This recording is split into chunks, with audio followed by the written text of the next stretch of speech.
I wanted to kind of go over some things to help you with the essay, the narrative.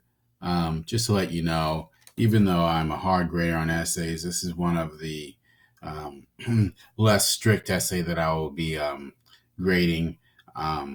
Though you will still get an earnest grade, and it still will be serious. But I did want to go over a few things with you guys. One, this is a narrative essay, even though it's persuasive. So persuasion can be in any essay. You're always persuasive, but you didn't really have to do any research other than to get the two sources. You could have done research, but mostly this essay comes from your words, your belief, what you want to talk about. But there has to be some structure. Some critical things I've been noticing for some of the students who posted early. You're not highlighting the 10 red um, changes in your paper that indicated that you made changes from the first draft to the second draft.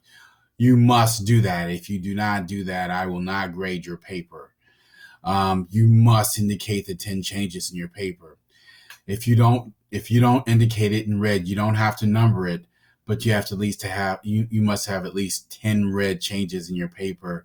The whole sentence must be modified. The whole sentence must be changed. Now you can have many different changes in your paper, but I want at least 10 of those changes in your paper in red, and the whole sentence to be changed. Also, under the date, you need to have the word count, which is between 800 and 900 words. Guys, listen, you're not really doing this. You need to start doing this, okay?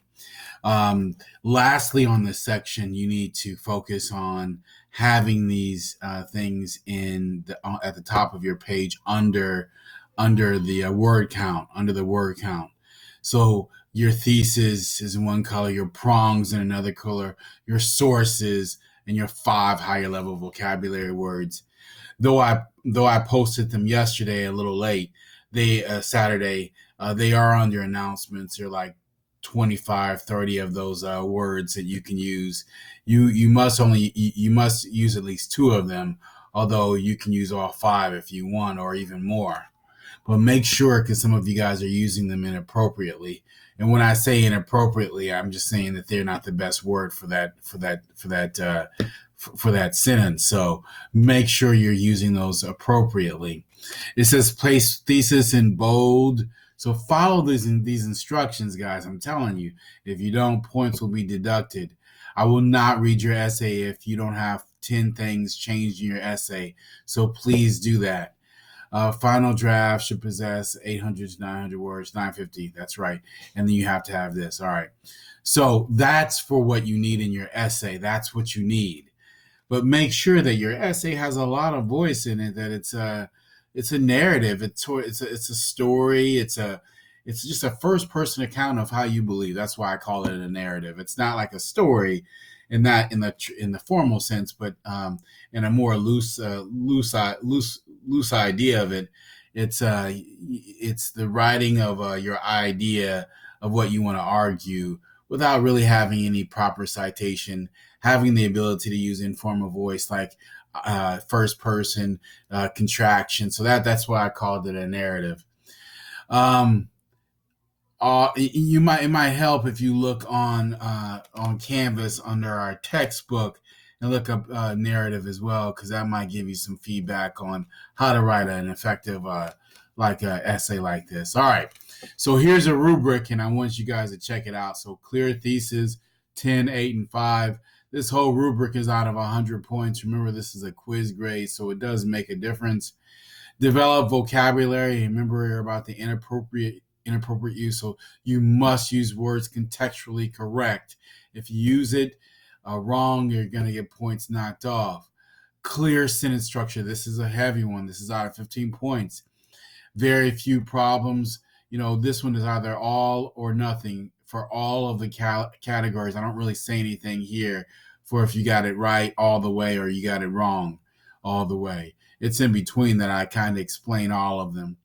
But very few sentence structure problems. So look at the sentences and make sure that that they're clear. You also might want to go to the writing center to get them to help you with sentence structure and grammar, because that's a really big deal. Speaking of grammar, you can see that that's a big one there too. Out of 25 points, 22 points, mostly perfect, 19 some grammar issues, many problems. There you go. And then 0. So you need to kind of bone up on grammar to make sure that your grammar is pretty clear. I gave you guys a lot of grammar assignments on Canvas, and you just need to kind of work on grammar and go to the writing center if you're having problems with the grammar part. MLA format, not a lot of points. I told you I wouldn't, but I kind of want to see if you're starting to get into the right direction of MLA format. If you're having problems with MLA format, you need to go to Purdue OWL and check that out. It's PurdueOwl.com or something related to that. You can Google it. Few MLA issues, some errors in MLA format. Usually this deals with the formatting of the paper, not the sources. So just bear that in mind. However, you should be able to copy and paste MLA sources for your paper. You should, and those should generally be in the right, correct, because you're just copying and pasting. But again, the whole paper should be in MLA format. If you're having problems with this, please come see me, and I can help you with this. The structure is really important. It's 18 points out of your grade. Beginning, middle, and end. Do you have 3 body paragraphs, a conclusion, and an introduction? Is your thesis prongs there? Do you have transitions? Do you have quotes in your essay? That's all part of the structure of the essay, the building up of your essay. Do you have a pretty solid structure? You can look this up also under Canvas if you look up the book that we use for this class. Conclusion, 7 points. Look at this. Now it's restate the thesis, indicate a summary sentence for each body paragraph, and also tell me what's next. What do you want us to do? What advice do you want to give? What's important for us to remember? Persuasion, that really goes with voice, which, if you have many grammar issues, it's going to impact your persuasion. So how convincing are you? How much do you believe in what you're saying? How much evidence do you give? Do you give enough support to develop your argument? Is your argument clear? All of that goes toward persuasion, convincing your audience about what you're saying is true. All right, so that's out of 10 points: effective persuasion, good persuasion, and etc. So look at this rubric, and that should give you some help on what to do next. If you're still having problems, check me out during conference in DHUM 202. That's Humanities 202 during my conference hours, or you can try to. I actually would always call before you show up, just in case I'm not in the office. But my office number is 813-253-7312. That's it. Thank you.